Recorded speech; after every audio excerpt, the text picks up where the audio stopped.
welcome back to a brand new video and welcome back to ST Supercars.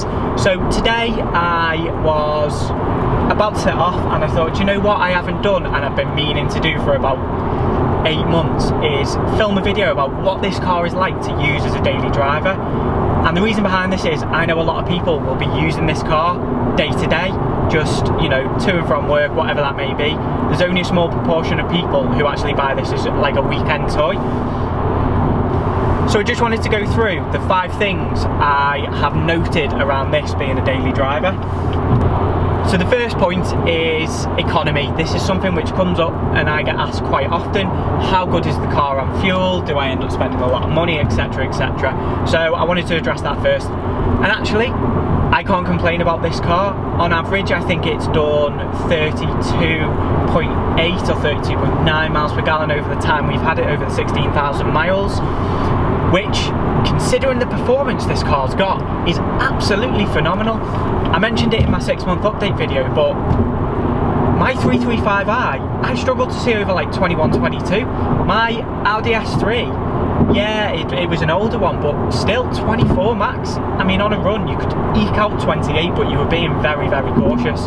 So for this to average anything in and around 30, I feel is absolutely phenomenal for the performance on tap. So, actually using it day to day, whilst it has a very small tank, which will probably be my one complaint, so you do feel like you're at the petrol station a lot more than you should be. I do think, actually, the fuel economy on this is okay for what it is. So using it day to day, obviously if you're stuck in traffic, or it's just all stop start, you're not going to get that kind of economy. I'm quite lucky, I have a bit of motorway in mine, so I really can't complain. But yeah, if you are using it in stop-start traffic, comment below, because I'd like to know what the difference is. Because the couple of times I've used it in stop-start traffic, you tended to get around 28, which still is absolutely phenomenal for this type of car. Number 2, I just wanted to go through the actual features and things I use in this car on a day-to-day basis. And the things I feel kind of, you know, the options we picked, I actually do use regularly. So the first one is Harman Kardon, obviously listening to music to and from work. The Harman Kardon Massive is so much better than the standard, but there is a massive difference between the Harman Kardon in this to the 3 and 4 series. Obviously completely different type of car. But yeah, it has disappointed me a little bit, but compared to what the stock system is for this car, this is miles better.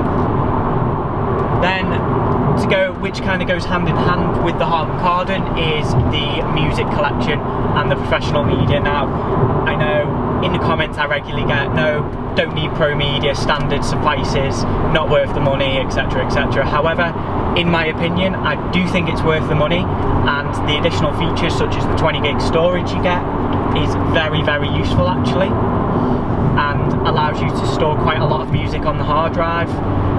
It's easy to access, I don't have to fiddle around with Spotify, because I find the Spotify interface on the app isn't that great through the car. It's fine if you're using your phone, but obviously not allowed to use your phone as you drive.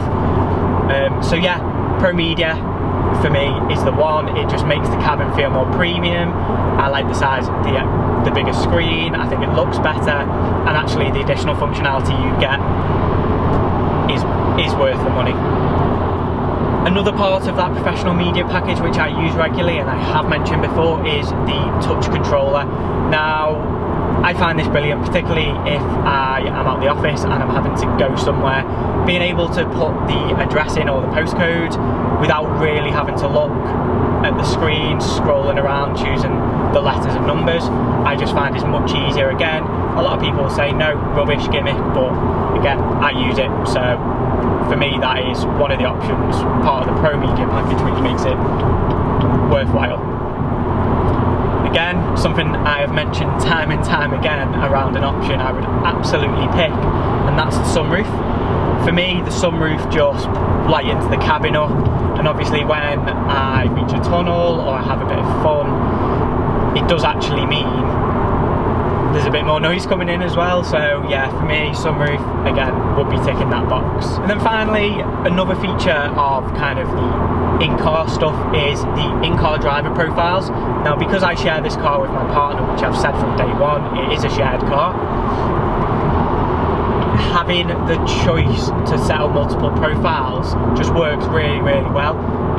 We haven't got memory seats, however I imagine if you had memory seats that would also be part of the profile, but just being able to adjust things like the music you're last listening to, the aircon, because I tend to have it a bit cooler than my partner, it just makes it easier jumping in and out of the car, particularly if you share it. So for daily use, when we're chopping and changing between cars depending on what we're doing, it just means I don't have to get in and set the car up every single time I get in. And if you have memory seats, it takes that one step even further. So yeah, love them. The next thing I want to touch on is something that divides opinion and causes quite a few heated debates, let's say, and that is stop start. So some people absolutely love it, see the value in it, think it's fantastic, and that's great. If you're planning on keeping a car for, you know what, 2-3 years, it doesn't really matter, does it? Because you're going to have it inside the warranty, so if anything's to go wrong, it's not your problem. However, if you're thinking of this car as a longer term prospect, you've either purchased it outright or ultimately want to keep it longer and outside of the manufacturer warranty, that's what concerns me about stop start. How can it be good for your engine to constantly be turning on and off? What, on average probably 5 to 10 times more a journey? I just think the extra wear on the internal components of the engine is going to impact the longevity of them. So for me, don't like it. It turns off at the wrong times. Quite often I've been approaching a roundabout, I've slowed down almost to a stop, and then it cuts out and I take my foot off and I want to go, and then it takes a second to catch up, and it's just not for me. Whilst I get it helps on emissions, it helps save fuel in traffic. Maybe if I was in London in stop-start traffic, not moving, then yeah, I'd turn it on, but I mean, no, I just don't get it. It's not for me. It's something I turn off regularly when I get in the car, or the car goes into sport mode, so it's turned off anyway, so not for me. I know people out there will say, but it saves fuel. I don't think as I say, if I'm planning on keeping the car longer term, I'd rather protect the internal components of the engine a bit better and keep oil flowing. And that leads me quite nicely on to my next point in this video, and that is Eco Pro. So Eco Pro for me is a big no-no. Don't like it. Numbs everything too much, and I actually find it quite dangerous sometimes. Like when you're approaching a roundabout slowly, you see a gap, you want to go for it, you put your foot on the accelerator, and you just don't go anywhere for 2-3 seconds. There's that hesitation, and then all of a sudden out of nowhere you fly forward. It's unpredictable. I've only used it once for a short period, and I just really didn't like it much. And actually the savings you gain are so negligible on a car like this, it really isn't worth it. Comfort's bad enough. It's a no from me. I know my partner uses it and she saves what, 3.6 miles each way on a 24 mile journey or something like that, and actually one acceleration at any point in that journey when you're out of Eco Pro and those savings are gone. So what's the point? I bought the car to enjoy it, I'll pay the extra few p to drive it. I don't care if it's a couple of quid a tank and it adds up to whatever. I bought this car for enjoyment. I'm not going to numb it down to the point of no return. It might be different if I sat in stop-start traffic non-stop like in London, but I'm not in London, and I just think, what's the point? So that leads me on to the final point of this video, and that is the seating position and general comfort of the car. Obviously the seat is where you spend all of your time as a driver, so it is important. You know, you're going to spend hours and hours and hours in it. So I find the seats extremely comfortable, they're supportive. Once they're set up right, no problems whatsoever. I don't suffer from backache, and I've not got lumbar. They're just the standard seats you get, and I've got absolutely no problems. I find I'm able to easily set up a seating position. The steering wheel height is great.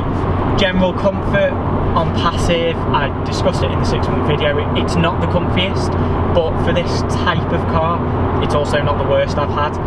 Yeah, a 3 Series is much better in terms of ride comfort. This is a It's the damping on this that's the issue. Over bumpy roads it is noticeable, but it doesn't detract from using it daily. You don't get in it and think, oh wow, this is too much. So no problems whatsoever using this car as a daily driver. Anyone who is kind of on the fence and doesn't know whether it would make a good daily driver, my advice to you is do it. Drive one, but do it. What a car. They won't be around for much longer. The next one's going to be some 2 litre 4-wheel drive like everything else on the market. So I say get in there while you can and enjoy the last 6-cylinder rear wheel drive hatchback we will see probably in our time. Thanks for watching, guys. If you've got any comments, leave them below. If you've got any questions, leave them below. Give us a thumbs up if you like the video and subscribe to the channel, and I'll catch you all very soon. Cheers.